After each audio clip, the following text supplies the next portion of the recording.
wanna be down with the king.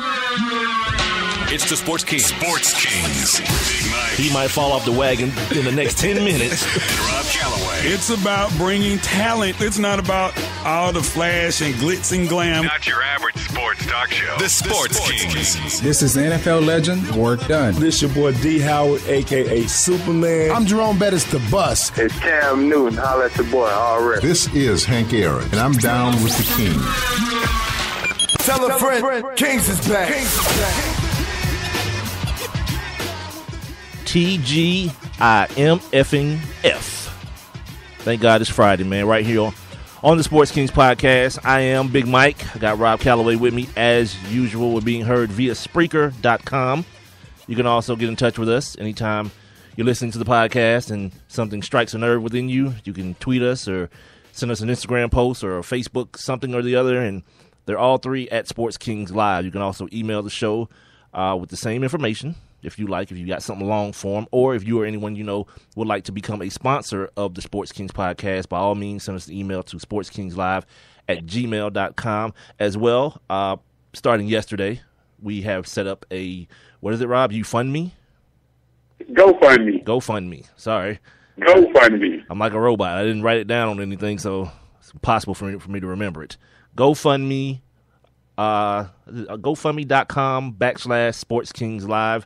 If you guys feel the need or you feel compelled to financially contribute to the efforts that we're putting forth each and every weekday or weeknight, by all means, go to GoFundMe.com/Sports Kings Live. And any amount will be acceptable, you know, just out of the goodness of your heart. We would definitely appreciate it. All right, yeah, we got a show to do tonight. Friday, last day of the week. Moving into the weekend. Rob, what you got planned for the weekend, brother?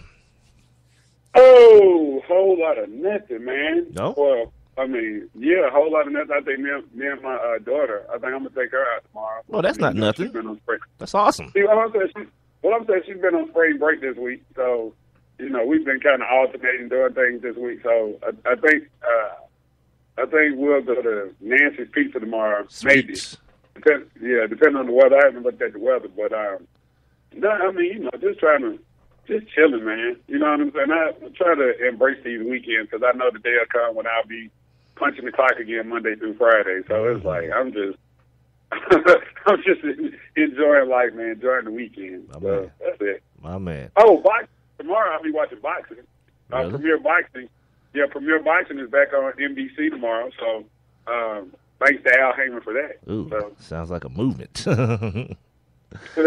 Yes, indeed. I got some stuff to do around the crib, man. I think my mom and my dad coming back up here because they took my niece with them for her spring break. They took her down to Florida, so they bringing her back. So my mom and dad will be up here one of these days. They'll probably drop by here on Sunday for a minute before they head back. I gotta cut the grass for the first time this season. Hopefully it's not raining all weekend because I'm planning to do it on Sunday because I did another treatment on the weeds yesterday. I got to wait 2 days before I cut, so that'll be Sunday. Also, tomorrow morning, probably finish putting up the garage door opener on my side of the garage. I had to go get some parts for it, some, you know what I mean, the brackets that you put on the roof. Right. On the ceiling, excuse me, not on the roof. Not going to be that high. On the ceiling. Yeah. So when I got that today, got the bolts that I need and all those good things. So probably tomorrow morning, wake up and knock that out real quick. And look at you. Oh, honeydew face. Look at you. Yeah, dude. Oh, honeydew. She already got one up. Yeah, hers came with the house. This is a Mike do. This is for me. Crazy ass. I almost forgot our new feature on this day. Gotta knock that out before we get into the sporty sports about today. On this day in 1916, the Professional Golfers Association, the PGA, held its first championship tournament. So next year will make 100 years for that. The first championship in the PGA. And on this day in 1947, the Brooklyn Dodgers president Branch Rickey announced that he had purchased the contract of one Jackie Robinson from the Montreal Royals. See, some of y'all don't even know that Jackie Robinson, he started his career not with the Dodgers, but with the Royals north of the border. Robinson was the first African-American player of the modern era. We know that part. You should know that part. If you don't, go somewhere and do something harmful to yourself. In 1961, Gary Player of South Africa became the first foreign golfer to win the Masters Golf Tournament in Augusta, Georgia. Player! Yeah. See, and this is one of the reasons why I tell people all the time that African-American does not denote race. Because it was 1961, so you can guarantee that he wasn't a brother. That Gary Player, although the name may indicate otherwise, because of the year that this happened in 1961, you can guarantee that he was not a brother. And he's from Africa. So there. And if he has American citizenship, you know what that makes him? An African-American. But he's no blacker than a cloud in the sky.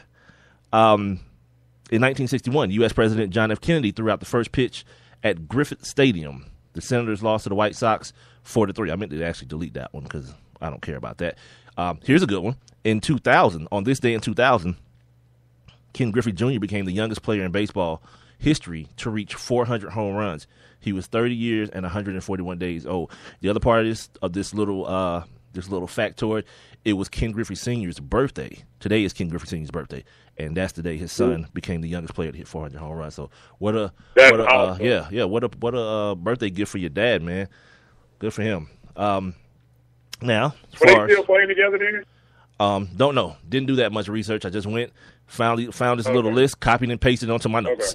Okay. Yeah, I don't. Yeah, just so you guys know out there, I don't put a whole lot of effort into this segment. It's copy and paste time. And if something's on the list that I'm like, I don't really care about that, delete it goes. So there's that. Right. On this day, feature segment here on the Sports Kings podcast. As far as sports go today, go ahead. No, I'm saying you're talking about the South African Gary Player winning the Masters, and it just it wasn't that long ago. I think maybe 3-4 years ago, before Bubba's first, Charles Schwartzel, who was also a white African American, white African, won, and then a couple years before that, Trevor Immelman, also a white South African, he also won the Masters. So yeah, you're absolutely right. We're not. It's not us, brother. Yeah. It's not us. I do that to people all the time. Like, I tell people all the time that African American is one of the stupidest things that exists in this world, because everyone knows who Charlize Theron is, right? She's actually, yeah, she's messing with she's messing with Spicoli, dude. Sean Penn is her dude. Oh yeah, I did know that. He was on the dude was on Bill Maher show a couple weeks ago, and I was like, yeah, good for you, Spicoli. Good for you. But yeah, she's African, and she has American citizenship, which makes her an African American. And she is white as the driven snow. Looks nothing like me. Looks nothing like me. In more ways than one. Let's say that. Well, you know what I mean. Oh yeah. You know what I mean. She definitely looks nothing like you. If Charlize Theron looked like you, dude, I wouldn't be congratulating Sean Penn. Let's say that. It's my ass, Mike. So yeah, day 2 of the Masters today. We'll definitely get into that. Just briefly, because I had it on as background noise. I don't know, how much did you look at today, Rob? How much what now? Of the Masters. Oh, I actually watched maybe 2. I don't know, maybe the last. Dude. I've been watching that like 2.5 hours. Yeah, I've had it on. It's just been like in the background listening, but I hadn't really paid attention. No, I've been watching because it was like I didn't realize that this was Ben Crenshaw's last Masters. So I don't know who is Ben Crenshaw. Who is that? Well, he won the Masters years ago. But he's been playing in that tournament or at Augusta National since he was 12. At Augusta National since he was 12. His first Masters tournament was actually when he was, I think they said 18 or 19. He's 67. So good for him. He's been through all the great racist times. Right. And so they started doing this thing this afternoon because it was his last Masters. He's retiring. And his longtime caddy, at the Augusta National, this black guy. Oh, I saw that. They were sitting together, talking about how he had to peel him up off the course and all that. Yeah. Yeah, see, I didn't know who it was. It was just on in the background.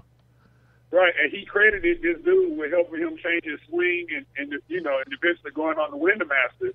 But he's too ill to make it around the whole course. Wow. And so what they did for this tournament was his brother. His brother actually caddied for Crenshaw, just as a gesture. And so after he got through, and they did a whole little walk-off thing, honoring him. Everybody was out there, congratulating him and whatnot. It was a touching moment when he and his caddy embraced each other. I was like, oh, this is not what the Masters used to be about. Well, yeah, it did. You saw it was. You saw Bagger Vance. You saw that. Former slaves helping out the white man. You know how the story goes. You just can't come in the clubhouse with me, Jerome. Raheem, stay outside. Yeah, exactly. Yeah, and when I saw him on there, I didn't know what they were talking about, but I just saw this black dude sitting beside this dude with a green jacket on, and it made me immediately say, what the hell do the caddies get? Because like in football, like everybody gets a damn ring. The play-by-play dude, the dudes in the training room, the ball, everybody gets a ring when the team wins a championship. Why the caddy can't get a jacket too? Or at least like a vest. You know what I mean? Like if you want to make it lesser, give him a green vest. You know what I mean? Like what the hell does he get? Obviously nothing, because that old brother still had on that white overall suit. Like, I'm gonna go straight from here to work on my cutlass. Now this is what I don't know. I don't know how they do with the caddies at the Augusta, right there at the Augusta National, because that's where his caddy, that wasn't his everyday caddy. That was just his caddy for the Masters. So I'm not even sure. Oh, sticking with the tradition. Keep the help black. Yeah, right. So basically, Crenshaw met this dude when he was a young man. That was his job. He was a caddy at Augusta National. So yeah, dude, just like Bagger Vance, dude. Remember, he met the kid, the little kid, old slave angel Will Smith. Right. So I don't know. Awesome. If the caddy at the Augusta National, if they get paid, but if you're an everyday caddy, like I don't know caddy's name, but I know Steve that used to be Tiger's caddy, right? His everyday caddy, he got paid. So I don't know if the Negroes that caddy at Augusta National, I don't even know if they get anything extra if they do caddy for the winning golfer. Oh, you mean like extra? Yeah, caddies make good money, dude. Caddies make real good money. This dude that played center for us in high school, his dad was a caddy. Yeah, I know they make money, but I'm just saying, I don't know if there's anything extra if you caddy for the winner. Probably not. Not in Augusta. If you're the everyday. Like if you're the everyday caddy. Just be happy, boy. Yeah, boy, be happy that we let you in the gates. Now do your damn job and don't say nothing. That's how I imagine it happening at the Masters. Back in the day, probably so. Yeah, shut up. Probably did. And hand me that 3-iron, boy, before I go upside your head. I wouldn't mind having that job just for a week, just to see what go on behind the scenes at Augusta National. I would do. It's too much damn walking up and down hills with that big ass bag on your back. I'd be like, homeboy, can you help me, dog? Instead of me just pass, can we take turns? Like I take the first hole, you take the second hole, and alternate. Damn. No, you'd be like, dude, that they kicked off the Masters. That they kicked out the Masters because he couldn't walk the field, so he used to drive around. They didn't kick him out. They didn't kick him out. They told him he couldn't use the cart. They told him he had to walk. They didn't kick him out. And plus, he was white, so they didn't kick him out. No. I'm saying, but he doesn't play in the Masters because they don't allow the cart. I'm saying, but he still plays, because certain tours allow him to do that. So just add that to the list.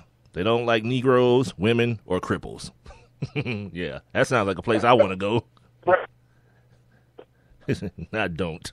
We're gonna talk about some NFL stuff as well.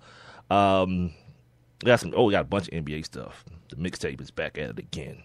Jesus. Mixtape. What else we got here? A couple little baseball tidbits, and just some little, throw around funny little things for Friday. But yeah, going back to the Masters, like I said, I wasn't really paying attention. I was reading and listening at the same time, and this kid Jordan Spieth, went off again today after being close to breaking the record yesterday. Hit a total 130 today, and breaks the 36-hole record for the Masters. 21-year-old kid.